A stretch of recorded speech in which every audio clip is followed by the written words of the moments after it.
বলো তো বাস্তুতন্ত্র কাকে বলে? বস্ত্রতন্ত্র কাকে বলে? বাস্তুতন্ত্র কাকে বলে? কাকে বলে? তোমারও জিজ্ঞেস করছি কাকে বলে। তাড়াতাড়ি বলো। আকাশমন্ডল চারদিকের ভূপৃষ্ঠের সমাহার, উদ্দীপকের গুরুত্ব, রাবিয়া রাব্বা মাতাটা জাম্বুরা আইআইটি এ নাই বড়া দিয়ে। হারামজাদা তুই আজকেও ফরস নাই? না স্যার।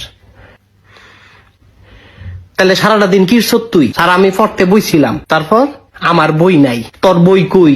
আমার বই কাকুলির কাছে। কাকুলি কেডা? তাই আমার বান্ধবী। বই নিয়ে আর ফেরত দেয় না। কেমন দুষ্টুর দুষ্টু চিন্তা করেন। বই লস ফেরত দেস না। কি বেরিটা হয়ে গেছ গা তুই? বদমাইশ সেরি। এমন না যে তুই আমারে বিয়া করবি। তাই কি আমারে বিয়া করবি? হারামজাদা তুই বিয়ার কথা কস? তুই 12টার মধ্যে 14টা সাবজেক্ট ফেল মারস। লেখাপড়া করস না, তুই কস কাকুলিরে বিয়া করবি আর বিটলামি করবি।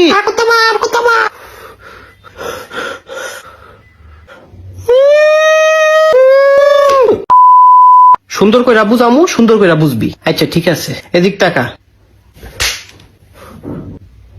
আর জ্বালায় না আব্বু। হ্যাঁ, এবার তোমারে বাস্তুতন্ত্র শিখাই। ধরো বাঘ। বাঘ একটা কি? বাঘ একটা আও। কি আও? আর বাঘ একটা পশু।